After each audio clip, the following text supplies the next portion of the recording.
Alors, dans cette vidéo, on va voir comment faire une classe panier d'achat qui permet en deux temps. Là, le premier temps, c'est va vous montrer comment parler entre deux classes, mais sans connecter comme on a fait avec la passer par l'application. On va voir comment on peut faire des événements personnalisés. Donc ça va être une des premières vidéos. Puis la vidéo suivante, euh, ça va être comment on peut enregistrer des données en local avec Local Storage.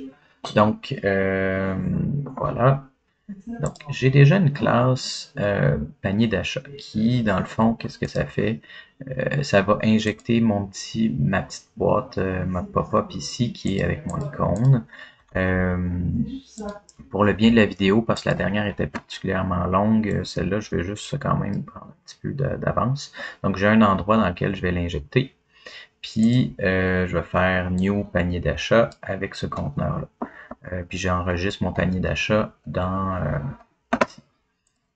c'est quoi ma classe panier d'achat? Dans le fond, j'ai une fonction injectée qui affiche mon sous-total. Puis, j'ai laissé des petites traces partout pour pouvoir injecter mes informations où je veux. Puis, j'ai gardé en mémoire tous ces éléments-là HTML pour pouvoir les transformer quand je vais mettre à jour mon sous-total. Puis, quand je clique sur mon conteneur, ben ça l'ouvre ou ça ferme ma boîte modale. Donc, j'affiche ou je ferme. Ça vérifie si ça contient ma classe invisible. Vu que s'il est ouvert ou s'il est fermé, ça va l'inverser. Euh, aussi, euh, j'ai mettre à jour mon panier. Fait que quand j'ai si je vais aller voir mon modèle, ça va être plus simple. Mon panier d'achat, va contenir une liste d'achats. Donc, c'est pas nécessairement la même chose qu'une liste d'activités. Mon panier d'achat, lui, est responsable de sa liste des achats. Puis, c'est ce qui va s'afficher dans le panier. Donc, quand on va faire un changement, quand on va demander à mettre à jour, il va passer au travers de tous les achats. Puis, il va changer, il va injecter une sous-liste qui va mettre ça ici. Donc, ma liste de produits va être ça ici. Euh, donc, si j'ai pas d'achat, ben, il va me mettre que le panier est vide. Quand je vais ajouter, ben, je vais demander ou si je vais appeler aussi à mettre à jour le panier d'achat. Puis, une fois que j'ai mis à jour, ben, je vais calculer mon total pour chacun des achats, calcule le sous-total, puis ensuite je calcule les taxes, puis change l'affichage pour chacun des éléments. La méthode toFixed, on l'a peut-être pas vu, mais ça sert à mettre un nombre de décimales précis euh, à un élément nombre. Fait que, par exemple, si j'avais 3.467, ça arrêterait à 40. Donc, ça me permet d'avoir le nombre de décimales après. Puis, ajouter au panier, ben, qu'est-ce que ça fait? Ça ajoute à ma liste de paniers, ça met à jour mon panier, puis ça l'affiche par la suite. Fait que si je teste ça, par exemple, je m'en viens ici, une fois que j'ai récupéré mes données, je vais dire this.panier d'achat.ajouter au panier. Puis, je pourrais mettre liste d'activités crochet 0. Donc, je pourrais ajouter là, pour tester, là, pour voir comment ça fonctionne. Je vais ajouter mon premier élément de la liste manuellement pour tester. Ici. Fait que vous voyez ce que ça fait, c'est que ça ajoute mon premier élément de la liste, ça calcule mon total, puis ça affiche ma petite boîte. Je vais venir à mon code. Ça, c'était pour tester, je n'ai plus besoin.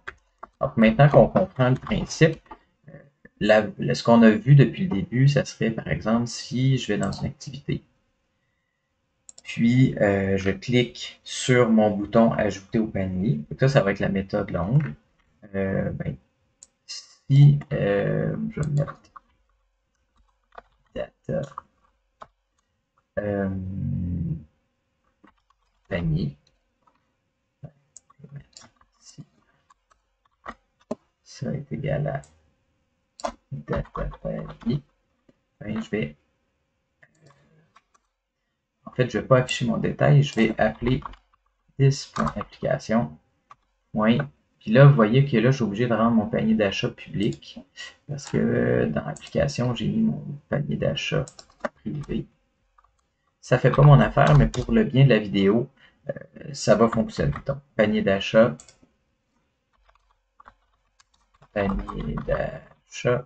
point ajouter au, ajouter au panier, ajouter au panier. Je vais ajouter 10, j'ajoute cette activité. Donc, théoriquement, juste en faisant ça, j'ajoute au panier, puis tout le reste va fonctionner.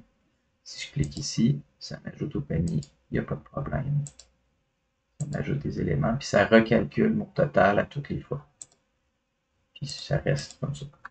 Mais moi, ce que j'aimerais, c'est éviter de passer par là. J'aimerais éviter d'attacher tout le monde ensemble. Parce que mon activité, peut-être que dans un autre projet, j'aimerais ça qu'il n'y ait pas nécessairement de panier d'achat.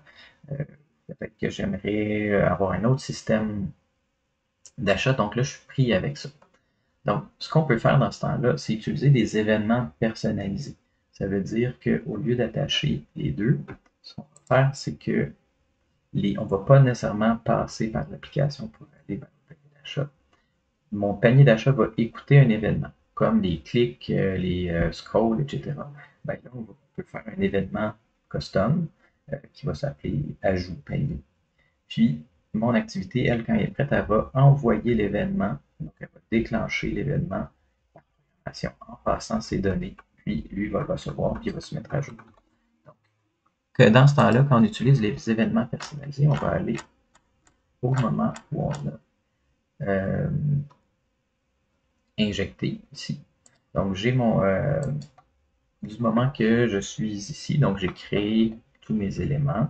Ce que je pourrais faire, ça serait de dire quand on veut utiliser les événements personnalisés, il faut que l'événement soit déclenché sur la même chose. Donc, souvent, on va utiliser document parce que tout le monde a accès à document. Add event listener. Puis là, on va mettre le nom qui nous intéresse.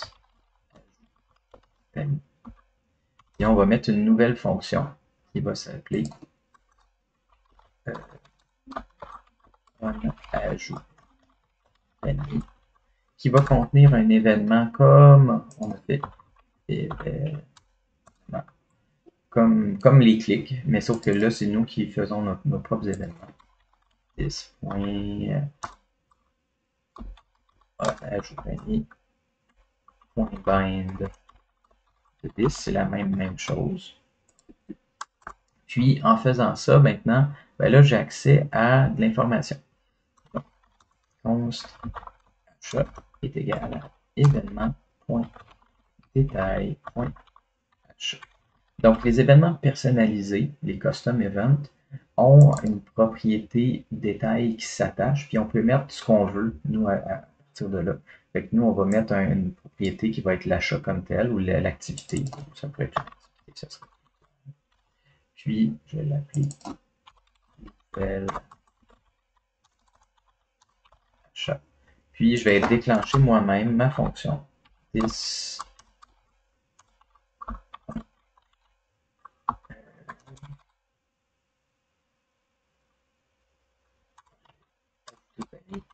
puis mon nouvel achat.